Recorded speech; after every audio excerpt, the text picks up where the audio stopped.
এই ব্রহ্মাজির আদি সৃষ্ট যে সনক সনন্দন আদি যে চার পুত্র, তারা মানে নির্বিঘ্নে সমস্ত জায়গাতে ভ্রমণ করতেন। একবার তারা বৈকুণ্ঠে গেল। বৈকুণ্ঠে গিয়ে তারা তো বিবস্ত্র, কোনো কিছুই পরিধান করেন না, এবং তারা সকলের পূর্বজ হয়ে দেখতে ওই 5 বছর বালকের ন্যায়। হে পরীক্ষিত, তাদের উপরে কাল কখনো নিজেদের কালের প্রভাবটা তাদের উপরে পড়েনি। কাল তাদের উপরে নিজের প্রভাব বিস্তার করতে পারত না। তারা বৈকুণ্ঠে যখন গিয়েছেন, সেই বৈকুণ্ঠে যেতে যেতে অন্তিম দ্বারে 2 দ্বারই ছিল, যার নাম হচ্ছে জয় এবং বিজয়। তারা বক্রভাবে এই মুনি চতুষ্টয়কে দেখে তারা বক্রভাবে তাকিয়ে বলছেন, আগে যেতে পারবেন আর? বলছেন, ওহো। ঋষি চতুষ্টয় বলছেন, সনন্দনাদি, ওহো, দেখছি যে তোমরা দুজন এই বৈকুণ্ঠে আছো, কিন্তু তোমাদের মধ্যে ভেদ ভাবনা তো এখনো যায়নি। আমাদের যে স্থগিত করে, আমাদের বাধা দেয়, এই বিশ্ব ব্রহ্মাণ্ডে কেউ নেই। আমরা স্বেচ্ছায় যথা ইচ্ছা তথায় গমন করে থাকি। তোমরা আজ আমাদের বাধা প্রদান করলে, যাও, আমরা তোমাদের দুজনকে অভিসম্পাদ প্রদান করলাম, তোমরা গিয়ে মানে অসুর হও, অসুর হয়ে মর্তে যাও, মর্তেই তোমাদের বাস হবে, এই বৈকুণ্ঠে নয়। এবারে প্রভু বৈকুণ্ঠাধীশ যখন শ্রবণ করলেন যে তার দ্বারে সেই মহামুনি 4 জন ঋষি চতুষ্টয় এসেছেন, তিনি কি করলেন, দেবী লক্ষ্মী দেবীর সঙ্গে অতি দ্রুত গতিতে নগ্ন পদে তিনি তাদের সমীপে এলেন। এবারে এই চতুষ্ষণ স্তব স্তুতি আরম্ভ করলেন। স্তব স্তুতি অনেকক্ষণ যাবৎ স্তব স্তুতি আরম্ভ করলেন। এবারে ঋষি চতুষ্টয় প্রভুকে, মানে প্রভু তো বিরাট বিশাল বপু, তাই তাদের দেখতে সক্ষম হচ্ছেন না। তাই কি করলেন, মাটিতে বসে পড়লেন, মানে নিচে বসলেন, বসে চক্ষু মুদ্রিত বন্ধ করে আছেন, চক্ষু মুদ্রিত করে আছেন।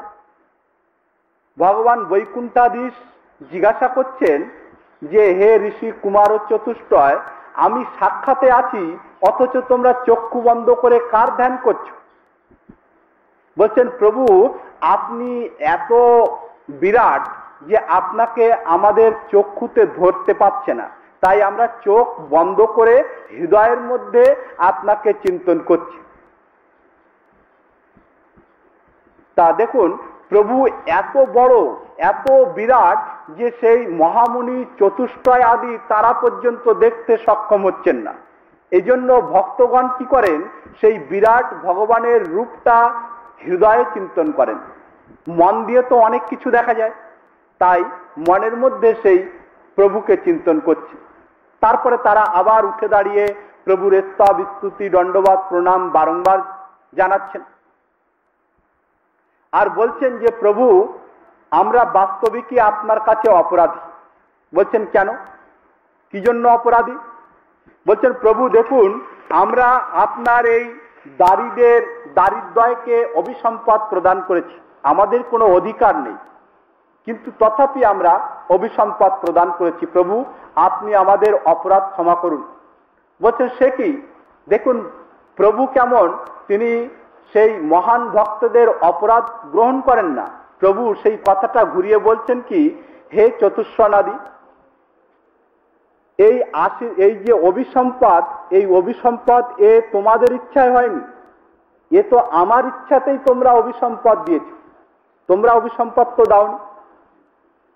এবারে সেখানে অনেক মানে চতুষ্ষণ প্রভুর কাছে আত্মনিবেদন, আত্মসমর্পণ, স্তব স্তুতি দণ্ডবাদ প্রণাম করে প্রভুর কাছে বিদায় নিয়ে তারা আবার যথাচ্ছা তথা গমন করলেন। তো এখানে শ্রীধর স্বামীপাদ টিকার মধ্যে বর্ণনা করছেন, এই জয় বিজয় প্রভুর একেবারে অন্তরঙ্গ পার্শ্বদ ছিলেন। তা প্রভু যখন অসুর মারণাদি লীলা করতেন, তখন তারা চিন্তা করতো, আহা আমরা যদি মানে এই প্রভুর সঙ্গে একটু পরাক্রম মানে যুদ্ধ আদি করতে পারতাম তাহলে নিজেকে ধন্য মনে করতাম। তাই প্রভু কি করছেন, মানে নিজের ভক্তের দ্বারা তাদেরকে অভিসম্পাদিত করার, আর কি করলেন যে তাদের যুদ্ধ করার অবসরও দিচ্ছেন। আর অপরদিকে কি হচ্ছে, তারা যে এই পৃথিবীতে জন্ম নেবেন তা কেমন ভাবে। একবার ঋষি কশ্যপ এবং দিতি একবার ঋষি কশ্যপকে অসময়ে মানে সায়ংকালে একবার সঙ্গম ইচ্ছা প্রকাশ করলেন, কিন্তু ঋষি কশ্যপ তাতে কোনো প্রকারেই রাজি হলেন না। বলছেন, না না হে দেবী, এই অসময়ে সম্ভোগ আদি করা মানে অপরাধী হওয়া।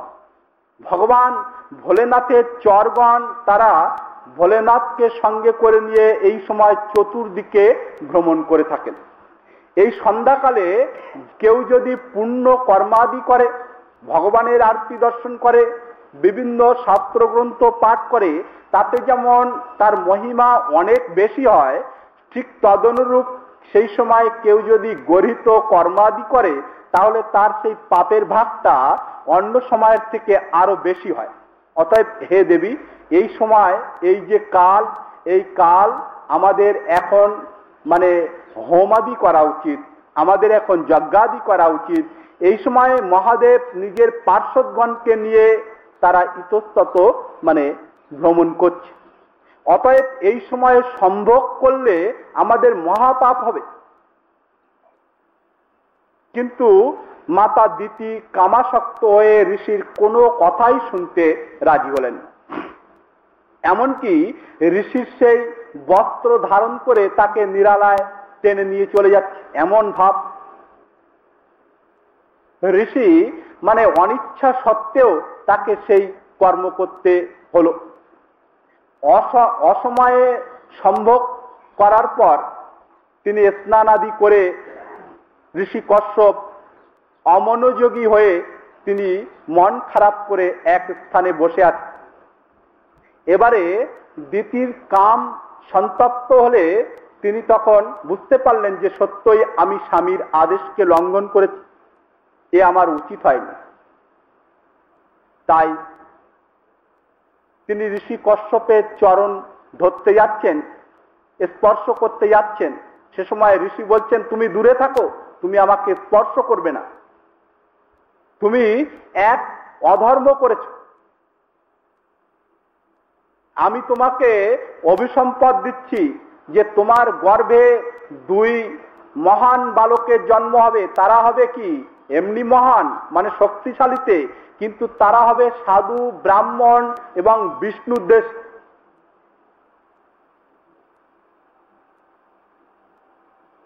তখন এই কথা শ্রবণ করে দিতি সে রোদন করছে আর বলছে যে হে প্রভু, হে স্বামী, আপনি আমাকে এই প্রকার বলবেন না। বলছেন, দেখো আমার অভিশাপ ব্যর্থ যাওয়ার নয়, তোমার গর্ভে দুই অসুরের জন্ম হবে। তুমি অসময়ে জোরপূর্বক আমার সঙ্গে এই গরিত কর্ম করেছ, তোমার গর্ভে দুই অসুরেরই জন্ম হবে। এবারে দিতি হাত জোড় করে বলছেন যে হে স্বামী, আপনি আমাকে এই আশীর্বাদ দিন যে আমার দুই পুত্র অসুর হোক, কিন্তু তারা যেন মানে ঋষি শাপাগ্রস্ত না হয়, তারা যেন কোনো সাধু বা কোনো ব্রাহ্মণ দ্বারা অভিসম্পাদিত না হয়, তাহলে তাদের মানে অধোগতি হবে। দিতির নম্র ব্যবহারে সন্তুষ্ট হয়ে ঋষি কশ্যপ বললেন, ঠিক আছে, তুমি যখন বিনয় প্রদর্শন করাচ্ছ, তোমার যখন স্বাভাবিক জ্ঞান হয়েছে, তাহলে আমি তোমাকে মানে আরেকটি আশীর্বাদ দিচ্ছি যে তোমার পুত্রদ্বয়কে ভগবান সহস্তে বধ করবে। বলছেন, প্রভু হে স্বামী, আমি ভীষণভাবে খুশি হয়েছি আপনার এই কথা শ্রবণ করে। আমার ভীষণ ভয় হচ্ছিল যে আমার এই দুষ্ট পুত্রদ্বয় তারা যদি ঋষিদের শাপের কোপে পড়ে তাহলে তাদের অনেক ক্ষতি হবে। ভগবান যদি অভিসম্পদ দেন, ভগবান তো কাউকে অভিসম্পদ দেনই না, কিন্তু ভগবান কাউকে যদি মারেন তাহলে তাদের ভগবানের সারূপ্য বা সাজুর্য মুক্তি আদি প্রাপ্ত হয়ে থাকেন। কিন্তু কোন সাধু কাউকে যদি অভিসম্পদ প্রদান করেন তাহলে তার কয়েক কুল পর্যন্ত নরকে পতিত হয়। আমি সেই ভয় থেকে তো বাঁচলাম। এবারে যখন আরো নম্র ব্যবহার দেখালেন এই দেবী দিতি, তখন তিনি খুশি হয়ে বলছেন যে হে দেবী, আমি তোমার ব্যবহারে একটু ক্রুদ্ধ হলেও এখন আমি তোমার প্রতি সন্তুষ্ট হয়েছি।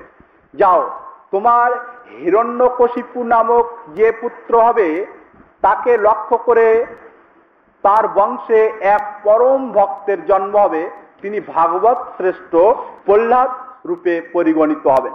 বল প্রহ্লাদজি মহারাজ কি জয়। ঋষি কশ্যপ বললেন সেই ভক্ত প্রবার প্রহ্লাদ ওই হিরণ্যকশিপুর বংশে জন্ম নেবে।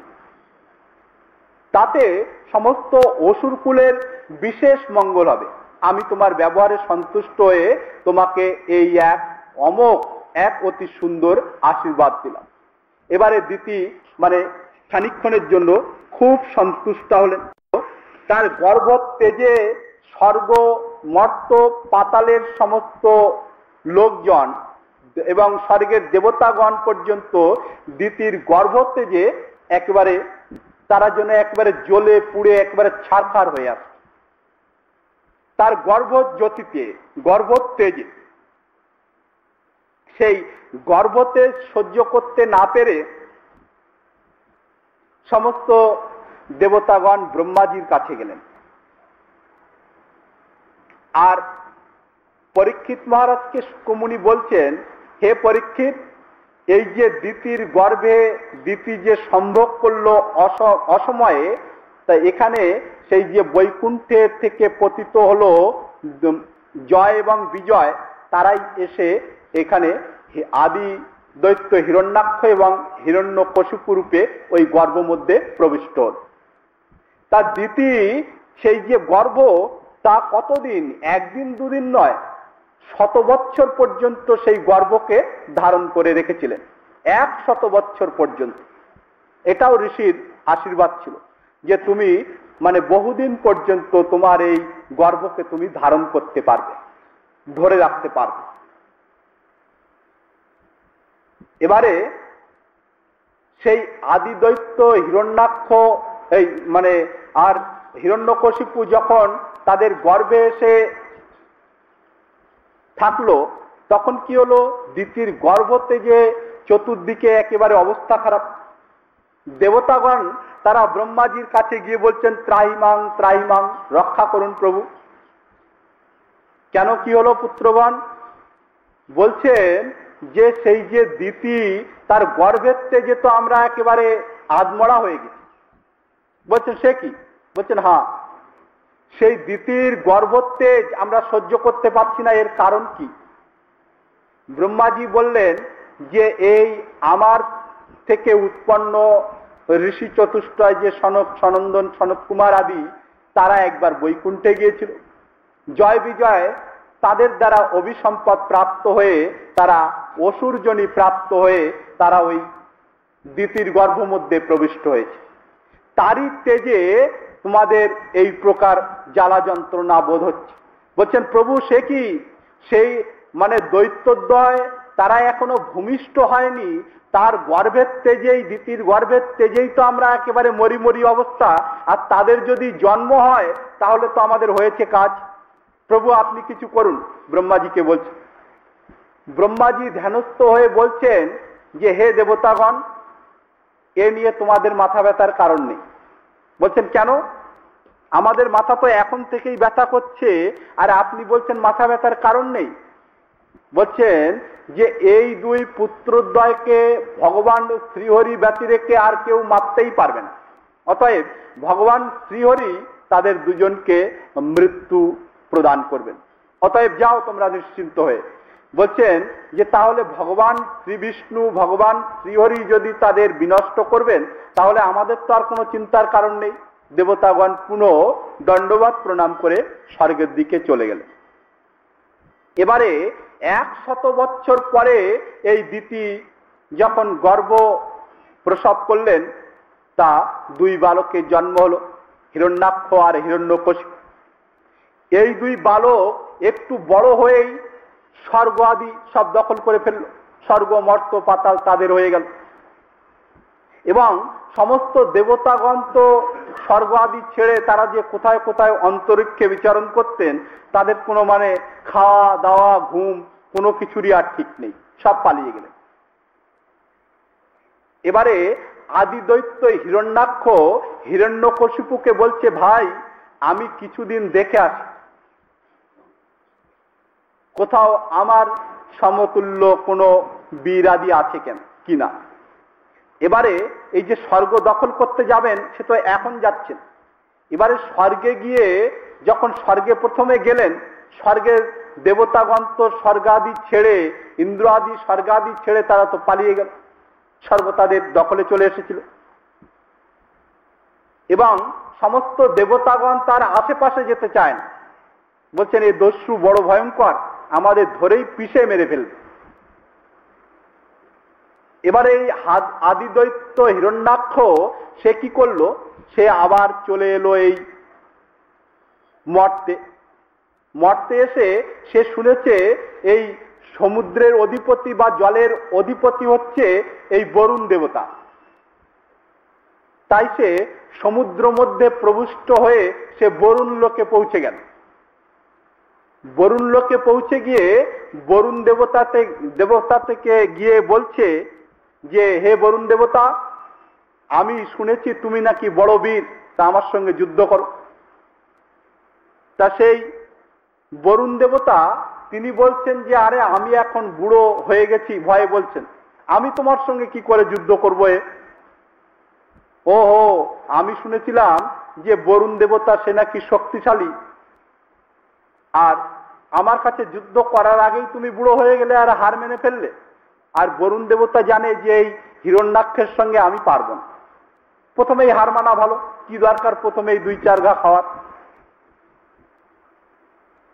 এবারে বরুণ দেবতা তিনি আশীর্বাদ দিলেন তাকে, বললেন ঠিক আছে, তোমার যখন এত যুদ্ধ করার ইচ্ছা, তাহলে যথাসময়ে তুমি কাউকে না কাউকে পাবেই তোমার সমকক্ষ, তোমার থেকে বরঞ্চ আরো অত্যাধিক হবে।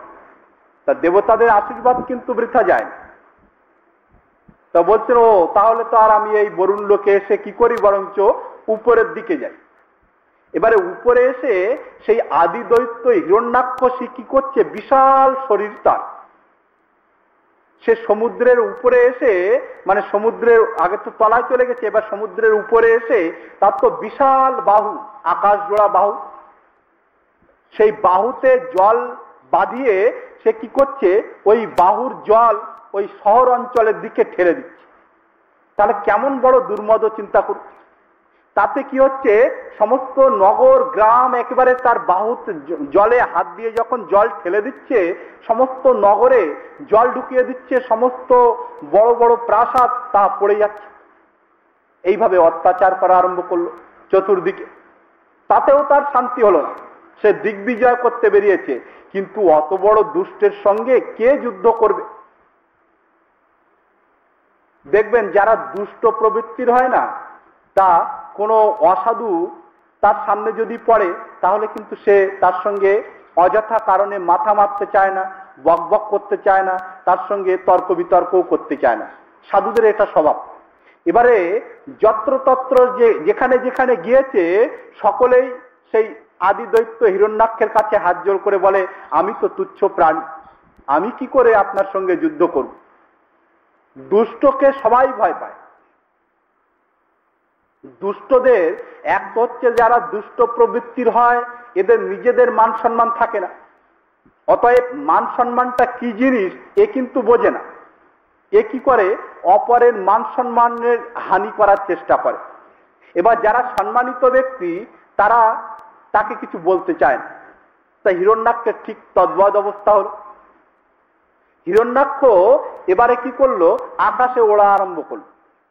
এবারে দেবর্ষি নারদ সে কি করেছে, মানে ওই বিনা বাজিয়ে নারায়ণ নারায়ণ করতে করতে যেমন চলেছে। এবারে নারায়ণকে দেখে বলছেন, ও সাধু, নারদজি চিন্তা করছেন এই দুষ্ট আমার সম্মুখে কেন? দেবর্ষি নারদকে আবার বলছেন, ও সাধু, এই শুধু এই করতাল বাজিয়ে নারায়ণ নারায়ণ করো, না যুদ্ধ টুদ্ধ করতে পারো? দেবর্ষি নারদ বলছেন, নারায়ণ নারায়ণ। আরে আমি হলাম সাধু, ঠিক করে দুটো খেতেও পাই না, আর আমি কি করে যুদ্ধ করব? আমি ভাই যুদ্ধ টুদ্ধ করতে পারি না। ও, তুমি তাহলে ওই নারায়ণ নারায়ণ করে করতাল বাজিয়ে আর বিনা বাজিয়ে ঘুরে বেড়াও, এটা কোনো কাজ হলো নাকি? কিছু তো পারো? তা বলছেন, হ্যাঁ, একটা কাজ কিন্তু আমি খুব ভালো পারি। দেবর্ষি নারদ বলছেন, কি কাজ ভালো পারো বলো তো? বলছেন, আমি যুদ্ধ করতে পারি না, কিন্তু আমি কিন্তু যুদ্ধ বাধাতে পারি। বলছেন, আচ্ছা, তুমি যুদ্ধ বাধাতে পারো? আচ্ছা, আমি কার সঙ্গে যুদ্ধ করতে পারবো তাই বলো? বলছেন, ও তো আমার নখদর্পণে। এবারে ওই যে ব্রহ্মাজির থেকে উৎপন্ন হয়েছেন মনু এবং শতরূপা, তারা ব্রহ্মাজিকে বলছেন কি, ঠিক সে সময়ের ঘটনা, ব্রহ্মাজিকে বলছেন যে, হে পিত, আমরা তো সংসার বৃদ্ধি করব আপনার আজ্ঞানুক্রমে, কিন্তু সেই সংসার বিস্তারটা আমরা করব কোথায়? এই আদি দৈত্য এমন অত্যাচারী ছিল, সে সময় ওই পৃথিবী দেবীকে পাতালে লুকিয়ে রেখে এসেছিল, আর এদিকে এই সমস্ত উৎপাত করে বেড়াচ্ছে। এবারে ব্রহ্মাজিকে যখন এই কথা বললেন, ব্রহ্মাজি চিন্তাযুক্ত হয়ে বলছেন, তাই তো, পৃথিবীকে আমি উপরে রেখেছিলাম, আবার কে নিয়ে গেল? এই আদি দৈত্য হিরণ্যাক্ষ ওই পৃথিবীকে অপহরণ করে পাতালে লুকিয়ে রেখেছে। তাহলে কেমন ধরনের মহাবীর হলে এই কার্য হতে পারে তার দ্বারা? তিনি চিন্তা করছেন এখন কি হবে কি হবে। এর মধ্যে ব্রহ্মাজির হাঁচি যখন হয়েছে, তার নাক থেকে এই অঙ্গুষ্ঠ পরিমিত এক বরাহ উৎপন্ন হলেন। ইনি হলেন বরাহ ভগবান। বল বরাহ ভগবান কি জয়। এবারে বরাহ ভগবান তিনি ব্রহ্মাজি দেখলেন, ব্রহ্মাজির অবস্থা দেখে বরাহ ভগবান চিন্তা করলেন যে ব্রহ্মাজি পৃথিবীকে উদ্ধার করতে সহজে পারবে না, তাই ভগবান বরাহ রূপে এলেন। এখানে ন্যায় শাস্ত্রে কি বলছেন, যেমন তর্ক সংগ্রহ আদি গ্রন্থ আছে যাকে ন্যায় শাস্ত্রের অন্তর্গত বলা হয়েছে। তা ন্যায় শাস্ত্রে বলছেন যে প্রভু এত এত শরীর থাকতে শূকরের মূর্তি কেন ধারণ করলেন, শূকরের অবতার কেন গ্রহণ করলেন? তা বলছেন, এই পৃথিবী হচ্ছে গন্ধবতী, এই পৃথিবীতে এক সুগন্ধি আছে, কিন্তু অপূর্ব সুগন্ধি আছে। তাই ন্যায় শাস্ত্রে ন্যায়ের পরিভাষাতে বলা হয়েছে গন্ধবতী পৃথিবী। এবারে শূকরের মধ্যে ক্ষমতা আছে কি, যে সে গন্ধ শুঁকতে পারে। গন্ধ শুঁকতে পারে তার প্রমাণ কি?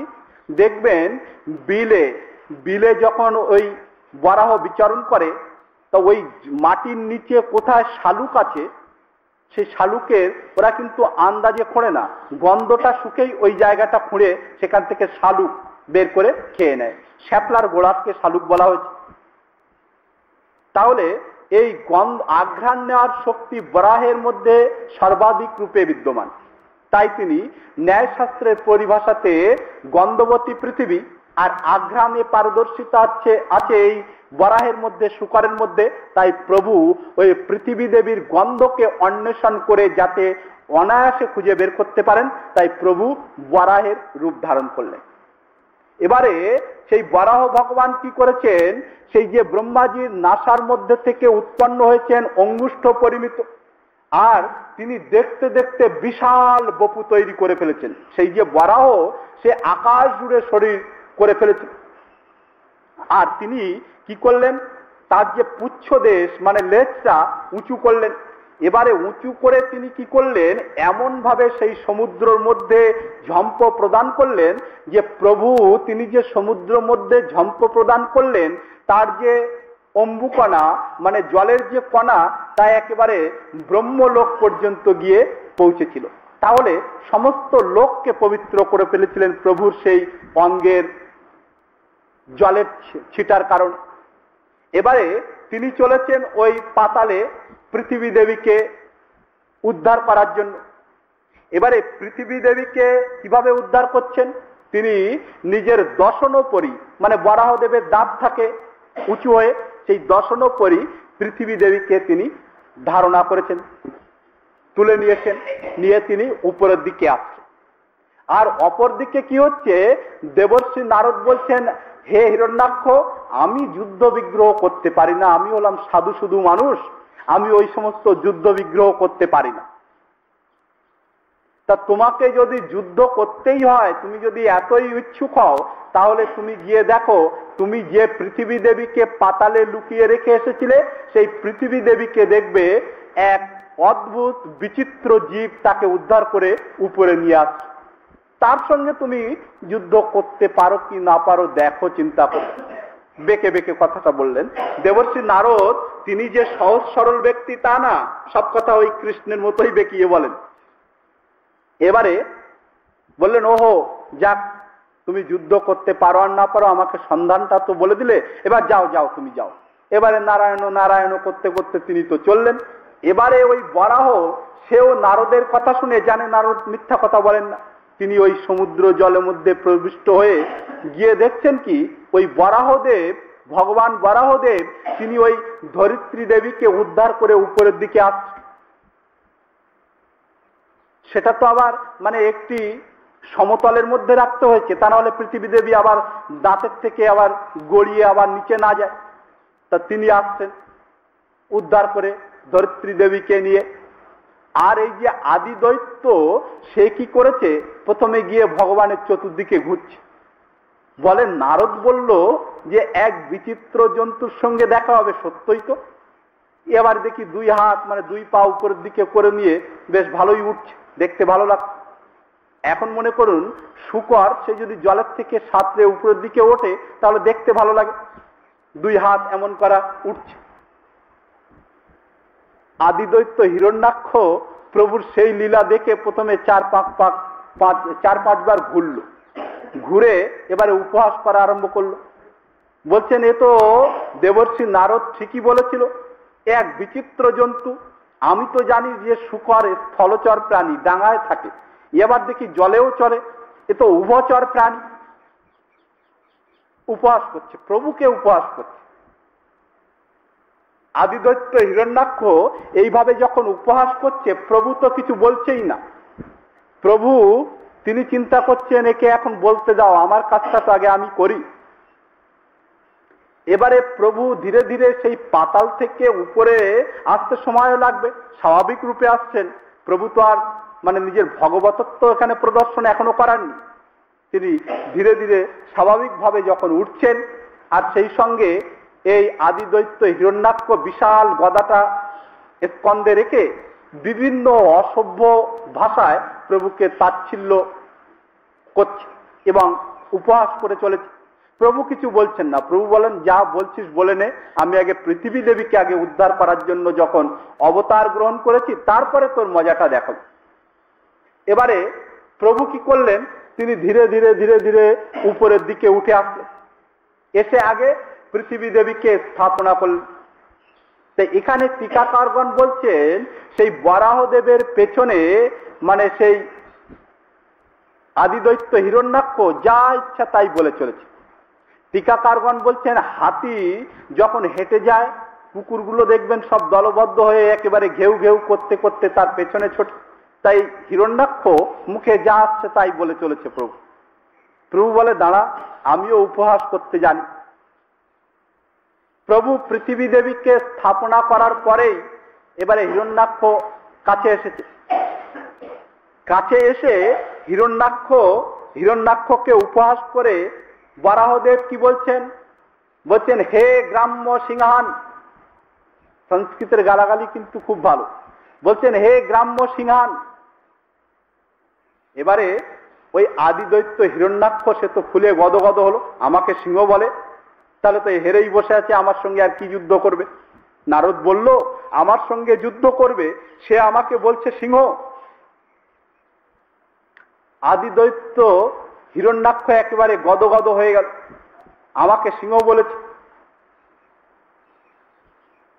প্রশংসা খুব মানে ভালো জিনিস, কিন্তু কোনো দুর্বল ব্যক্তিকেও আপনি যদি প্রশংসা করে বলেন আরে তোমার বল পরাক্রম, আর তোমার শরীরটা পাতলা হলে কি হবে, শরীরটা কিন্তু সলিড আছে, তোমার ভালো শক্তি আছে, কিন্তু তা ও দুর্বল হলেও নিজেকে মনে করে আমি কিন্তু বেশ তাহলে বলশালী আছি। তা ওই আদি দৈত্য হিরণ্যাক্ষের ঠিক তদ্বদ অবস্থা, সে তো ফুলে গদগদ হচ্ছে। আমাকে এই শূকর বলছে যে আমি সিংহ। এবারে বরাহদেব কি বলছেন, বলছেন আরে মূর্খ, তোর তো শব্দবোধও নেই রে। বলছেন কেন শব্দবোধ নেই? বলছেন আমি তোকে বললাম কি হে গ্রাম্য সিংহান।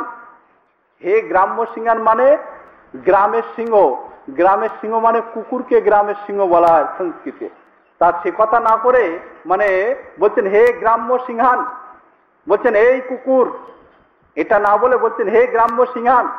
এবার তো আদি দৈত্য হিরণ্যাক্ষ সে তো একেবারে রেগে একেবারে অস্থির। বলছেন ওরে শূকর, তুমি আমাকে বলো কিনা আমি কুকুর। এবারে তো যুদ্ধ আরম্ভ হল। তা প্রভু অনেকক্ষণ জলে ডুবেছিলেন, তো এবারে হিরণ্যাক্ষ প্রভুকে গদা দিয়ে প্রহার করা আরম্ভ করেছেন। প্রভুর ভালোই লাগছে। প্রভুর তো যেমন শরীর সেবা করে দিলে যেমন ভালো লাগে, তা বরাহদেবের খুব ভালো লাগছে। তিনি আবার একটু ঘুরে ঘুরে দাঁড়াচ্ছেন যাতে সব জায়গায় ওই গদাটা লাগলে শরীরটা একটু গরম না হলে তো কিছু হবে না। তাই কি করলেন, তিনি গদা দিয়ে প্রহার করছেন আর তিনি সেগুলো গ্রহণ করছেন। শরীরে ভালো লাগছে, প্রভুর আরাম লাগছে। আর এই আদি দৈত্য হিরণ্যাক্ষ তো জয় বিজয়, হিরণ্যাক্ষ এবং হিরণ্যকশিপু জয় আর বিজয়। তাদের ইচ্ছা ছিল যে প্রভুর সঙ্গে যুদ্ধ করবে। তাই প্রভু দেখুন কেমন কৃপালু, কেমন দয়ালু, কেমন ভাবে তিনি ভক্তের ইচ্ছাকে পূর্ণ করেন। তাই আজ ভক্তের ইচ্ছা পরিপূরণ করতে যাচ্ছে। তাই হিরণ্যাক্ষ সেই প্রভুকে বারংবার প্রহার করছেন আর প্রভুর খুব ভালো লাগছে। এবারে প্রভুও কি করলেন, প্রভুও গদা দিয়ে তাকে মাঝে মধ্যে উত্তম মধ্যম দেওয়া আরম্ভ করলেন। এবারে উত্তম মধ্যম দেওয়া মানে প্রভুর গদা প্রহার হচ্ছে তো বড় সাংঘাতিক ব্যাপার। এবারে প্রভু যখন গদা ঘূর্ণন করে তাকে দিচ্ছেন, ওর তখন মাথা ঘুরছে ওই হিরণ্যাক্ষের। বলে সর্বনাশ, আমি এতক্ষণ ধরে এই বরাহকে মানে প্রহার করছি, তার তো কিছু হচ্ছিলই না, সে তো ঘুরে ঘুরে আরো ওই গদার প্রহারে প্রহারিত হচ্ছিল, ভালো লাগছিল। আর আমাকে যখন দিচ্ছে আমি তো ঘুরছি। এবারে দুজনের মধ্যে ভয়ঙ্কর যুদ্ধ আরম্ভ হয়ে গেল, বরাহদেবের মধ্যে আর ওই দৈত্য হিরণ্যাক্ষের মধ্যে ভয়ঙ্কর যুদ্ধ। প্রভুও রক্তাক্ত কলেবর আর হিরণ্যাক্ষও রক্তাক্ত কলেবর। এবারে সন্ধ্যাকাল সমাগত। দেবতারা তারা বরাহদেবকে বলছেন যে প্রভু এই সন্ধ্যার সময় অসুরদের পরাক্রম বড়ই বেড়ে যায়, অতএব প্রভু এখন এই সুন্দর সময়, এখন আপনি তাকে বধ করুন। বরাহ ভগবান, যিনি সাক্ষাৎ ভগবানের অংশ থেকে এসেছেন, তার মধ্যে শক্তি যে কি পরিমাণে শক্তি, দেবতাদের পর্যন্ত অবিশ্বাস। কি জানি এই বরাহদেব পারবেন তো? বরাহদেব আকাশের দিকে মুখ করে দেখছেন সমস্ত ঋষি গন্ধর্ব যক্ষ রক্ষ বেতাল কিন্নর সমস্ত লোক থেকে সকলেই এসে প্রভুর সেই অলৌকিক শরীর ধারণ করেছেন তা দর্শন করছেন, তার যুদ্ধ দর্শন করছেন। কিন্তু দেবতাগণ মনে করছেন কি জানি প্রভু এই বরাহ শরীর নিয়ে কি করে এই আদি দৈত্যকে বধ করবে, যার ভয়ে আমরা বিভিন্ন জায়গায় পালিয়ে বেড়াচ্ছি। তা প্রভু উপরের দিকে মুখটা করে চিন্তা করছেন, দেখো দেবতারা পর্যন্ত আমাকে বিশ্বাস করতে পারছে না যে আমি এই আদি দৈত্যকে বধ করতে পারবো কিনা। এবারে দেখতে দেখতে একে অপরের মধ্যে আবার তুমুল সংঘর্ষ আরম্ভ হল। একবার কি হলো, ভগবান নিজের গদাটা ইচ্ছাকৃত ভাবেই ফেলে দিলেন যুদ্ধ করতে করতে। এবারে আদি দৈত্য হিরণ্যাক্ষ সে ভগবানকে বলছে কি যে হে বরাহ, তুমি ওই পতিত অস্ত্র বীররা গ্রহণ করে না, তা তুমি যখন এই শূকর, তা তোমার আর কিসের মান আর কিসের সম্মান, তুমি ওটাকে গ্রহণ করো, ভগবানকে বলছে। এবারে বরাহদেব তিনি কি করলেন, ওই গদা আবার গ্রহণ করলেন। দিয়ে বলছেন এবার আমি তো শুকর হলাম আর তুই তো অসুর রূপে আছিস। এবারে প্রভু কি করলেন, এমন পেটানি আরম্ভ করলেন যে তার গদাও দিলেন একেবারে আকাশের দিকে, গদা দিয়ে গদা প্রহার করে ফেলে দিলেন তার গদাকে। তা সে তখন ভগবান তাকে বলছে যে হে হিরণ্যাক্ষ, আগে তো আমার গদা না হয় পতিত হয়েছিল, আমি শুকর, আমার মান সম্মান নেই, আমি তুলে নিয়েছি, এবারে তুমি তোলো। এবারে হিরণ্যাক্ষের মান সম্মানে লাগছে, বলে আমি কি করে গদা তুলি। প্রভু এই সুযোগে বেশ ভালো করে উত্তম মধ্যম দিয়ে দিচ্ছেন মাথায়, কানে, পিঠে, সব জায়গায়। বলছেন তোলো, তা না হলে তুমি আমার সঙ্গে কিছু করতে পারবে না। এবারে হিরণ্যাক্ষ একবারে লজ্জিত হয়ে সেই পতিত গদা আবার তুললেন। এবারে প্রভুর সঙ্গে আবার যুদ্ধ আরম্ভ হলো। এবারে প্রভু অপেক্ষা করছেন সন্ধ্যাকাল হলেই তাকে বধ করবে। বরাহদেব তিনি যখন বারংবার প্রহার করছেন, এবারে কি করলেন, তিনি খানিকক্ষণের জন্য মানে একেবারে চুপচাপ হয়ে গেলেন। এবারে হিরণ্যাক্ষ সেও প্রভুকে এবার গদা দিয়ে প্রহার করছে। কেন এত সময় দিচ্ছেন?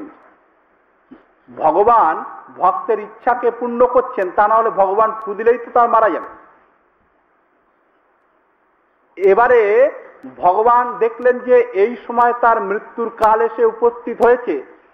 এবারে কি করলেন, প্রভু এমন ভাবে করাঘাত করলেন, মানে এমন ভাবে এক থাপ্পড় দিলেন যে এক থাপ্পড়েই সেই একেবারে উবুড় হয়ে গিয়ে শুয়ে পড়ল। দেবতাগণ চিন্তা করলো যে বোধহয় এই হিরণ্যাক্ষ মরেনি, অথচ হিরণ্যাক্ষ এক থাপ্পড়েই মারা গিয়েছে। ভগবান অবলীলাক্রমে হাতটা ঘুরিয়ে এমন ভাবে মানে থাপ্পড় মারলেন যে সেই আদিদৈত্য হিরণ্যাক্ষ সে তার প্রাণটাই গতসু হয়েছে, তা উবুড় হয়ে পড়ে আছে। দেবতাগণ কি মনে করছে যে বোধহয় মরেনি। তাই দেবতাগণ যে স্তবগুলো করলেন কেমন ভাবে, যে বরাহদেব যদি জীবিত থাকেন তাহলে, যদি বরাহদেবের স্তব স্তুতি করেন তাহলে তো ওই হিরণ্যাক্ষ তাদের ছেড়ে দেবে না। তাই এমন ভাবে স্তব স্তুতি করলেন যে সেই স্তব বরাহদেবেতেও লাগবে, আবার সেই আদিদৈত্য হিরণ্যাক্ষেতেও গিয়ে লাগবে। স্তব স্তুতি এমন ভাবে বুদ্ধি করে করলেন। এবারে প্রভু গিয়ে কি করলেন, তাকে এমন ভাবে মানে পা দিয়ে পদ স্পর্শ করলেন যে সে যখন স্বাভাবিক যখন চিত হয়ে পড়লো, তখন সকলে দেখতে পাচ্ছি যে সেই আদিদৈত্য হিরণ্যাক্ষ মারা গিয়েছে। এবারে সমস্ত দেবতাগণ এবং আকাশস্থিত যারা যারা ছিলেন সকলে প্রভুর উপরে একবারে পুষ্প বর্ষণ করছেন, আর সেই মানে বরাহ ভগবানকে স্তব স্তুতি আরম্ভ করলেন। এবারে তিনি কি করলেন, সর্বসমক্ষে নিজ কার্য সিদ্ধি করে তিনি সেখান থেকে অন্তরিত হওয়ার জন্য মানে প্রস্তুতি নিয়েছেন। এবারে এই বরাহদেব তিনি যে স্থানটিতে উঠেছিলেন সেই স্থানটি হচ্ছে ব্রহ্মাবর্ত দেশ। যে ব্রহ্মাবর্ত দেশে এই মনু এবং শতরূপার রাজধানী ছিল। তারাও তো একচ্ছত্রপতি রাজা ছিলেন, স্বয়ম্ভুব মনু। তা তিনি সেখানে উঠে কি করেছিলেন, নিজের শরীরকে ঝেড়েছিলেন ওই ব্রহ্মাবর্ত দেশ। তার নিজের শরীরকে সেখানে ঝাড়ার জন্য যে জলের কণা চতুর্দিকে পতিত হয়েছিল, সেখান থেকে এই কুশ ঘাসের সৃষ্টি হল, সেই অম্বু কণার থেকে। তা দেখবেন এখনো গ্রহণ আদিতে, যজ্ঞাদিতে, বিবাহ আদিতে দেখবেন ওই যজ্ঞ, সেই যজ্ঞে, সেই বিবাহে, সেই শুভকর্মে, সেই গ্রহণের সময় সেই যদি কুশ ঘাস না হয় তাহলে সেই সমস্ত শুভ কর্মাদি হয় না। তা প্রভু বরাহদেবের শরীরের অম্বু কণা থেকে, জলের কণা থেকে যে তিনি শরীরকে ঝেড়েছিলেন, সেখান থেকে যেখানে যেখানে সেই জল পতিত হয়েছিল সেখান থেকেই এই অতি শুভ এই কুশ ঘাস উৎপন্ন হয়েছে, আর সেটি হলো ব্রহ্মাবর্ত দেশ। এবারে প্রভু নিজ কার্য সিদ্ধি করে দেবতাদের সেই যে সন্ত্রাসিত ভাব ছিল, ভয় ভয় ভাব ছিল, তার থেকে তাদের মুক্তি দিয়ে তিনি কি করলেন, তিনি তৎক্ষণাৎ সর্বসমক্ষে অদর্শন হয়ে গেলেন। বল বরাহ ভগবান কি জয়। এবারে ব্রহ্মাজি বলছেন এই পৃথিবীকে প্রভু পুনরুদ্ধার করে এই স্থাপনা করে গেছেন। অতএব হে মনু, হে শতরূপা, তোমরা এই অতি সুন্দর যে পৃথিবী, এই পৃথিবীতে তোমরা রাজত্ব করো এবং তোমরা সুন্দরভাবে সন্তান সন্ততি বৃদ্ধি করো, তোমরা প্রজা সৃষ্টি করো। কি বলছেন? প্রিয়ব্রত উত্তান পাদৌ তিস্র কন্যাস্য ভারত আকুতির্দেব হুতিশ্চ প্রসূতিরীতি সত্তম। এই মনু এবং শতরূপার থেকে সর্বমোট 5টি পুত্র সন্তান উৎপন্ন হয়, 2 জন পুত্র আর 3 জন কন্যা। 2 জন পুত্র হচ্ছে প্রিয়ব্রত মহাভাগবত উত্তানপাদ আরেকজন, আর 3 কন্যা আকুতি, দেবতী আর প্রসূতি। তাদের চরিত্র অতি উত্তম। হে পরীক্ষিত, আমি সেই সমস্ত চরিত্র তোমাকে নিত্য শ্রবণ করাবো এবং যা শ্রবণ করলে জীবের বা মনের সমস্ত পাপ তাপ মোহ দূরীভূত হয়, তাদের সেই সমস্ত বংশ আমি তোমাকে নিত্য বর্ণন করে শ্রবণ করাবো। তা অধ্যকার দিনের পাঠের বিরতি আমরা এখানেই দিচ্ছি। আগামী দিন আমরা আজকের পাঠটা কিন্তু এই 1 মাসের মধ্যে যে পাঠ হবে তার মধ্যে আজকের পাঠটা হচ্ছে সব থেকে কঠিন, এই সৃষ্টি তত্ত্ব, যা আমরা সংক্ষেপ আকারে যতটুকু না শুনলে নয় ততটুকু শ্রবণ করেছি। আর এই সৃষ্টি তত্ত্ব এ খুব মাথা ব্যথার জিনিস। এ যদি মানে বিশেষভাবে বলা যায় তাহলে দেখা যাবে 2-3 জন বসে আছেন আর সকলে চলে গেছেন, বলে আজ তো মাথা ব্যথা করছে, ভালো লাগছে না।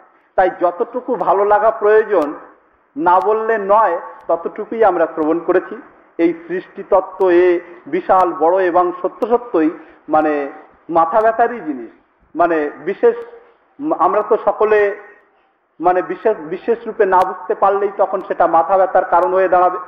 তাই আমরা সংক্ষেপ আকারে শ্রবণ করলাম এবং এরপরের থেকে মানে আগামী দিন থেকে যে সমস্ত পাঠ আমরা আলোচনা করব সেগুলো একেবারে মধুর থেকে মধুর এবং আকর্ষণীয়, সকলের বোধগম্য হবে এবং খুবই সুন্দর সুন্দর প্রসঙ্গ যা মহিমান্বিত। যেমন আমরা আগামী দিন কপিল ও দেবতীর প্রসঙ্গ শ্রবণ করব এবং ধ্রুব চরিত্র পর্যন্ত আমরা শ্রবণ করব। আজ আমরা কয়েকটি অধ্যায় বেশি এগিয়ে গিয়েছি, কারণ অন্যান্যগুলোতে আমরা আরো সুন্দরভাবে বেশ টিকা টিপ্পণী সহকারে আমরা শ্রবণ করব। অতএব অধ্যকার দিনের পাঠের বিরতি আমরা এখানেই দিলাম। আবার আগামী দিন মহাপ্রভুর কৃপায় আমরা ঠিক একেবারে ঘড়ির কাঁটায় কাঁটায় 4টের সময় আমরা এই পাঠ আরম্ভ করব। এখানেই বিরতি দেওয়া হলো অধ্যকার দিনে। জয় জয় শ্রী রাধে শ্যাম নিতাই গৌর সীতানাথ প্রেমানন্দে হরি হরি বল। শ্রী শ্রী गिरिराज महाराज की जय। श्री श्री गिरीन्द्र बिहारी भगवान की जय। श्री श्री श्रीमद् भागवत महापुराण की जय। श्री श्री मासिक पारायण की जय। श्री श्री कृष्ण द्वैपायन वेदव्यास भगवान की जय। श्री श्री शुकदेव गोस्वामी पाद की जय। श्री श्री परीक्षित महाराज की जय। श्री श्री सुतदेव गोस्वामी पाद की जय। श्री श्री शौनकादि ऋषि वृंद की जय। श्री श्री आपन आपन गुरु महाराज की जय। श्री श्री सिद्ध पंडित श्री रामकृष्ण दास बाबाजी महाराज की जय। श्री श्री कृपा सिंधु दास जी महाराज की जय। श्री श्री विष्णुदास बाबा महाराज की जय। महंत श्री रामगोपाल दास जी महाराज की जय। সমপস্থিত বৈষ্ণব বৃন্দ কি জয়। আজকের আনন্দ কি জয়। জয় জয় শ্রী রাধে শ্যাম নিতাই গৌর হরি বল।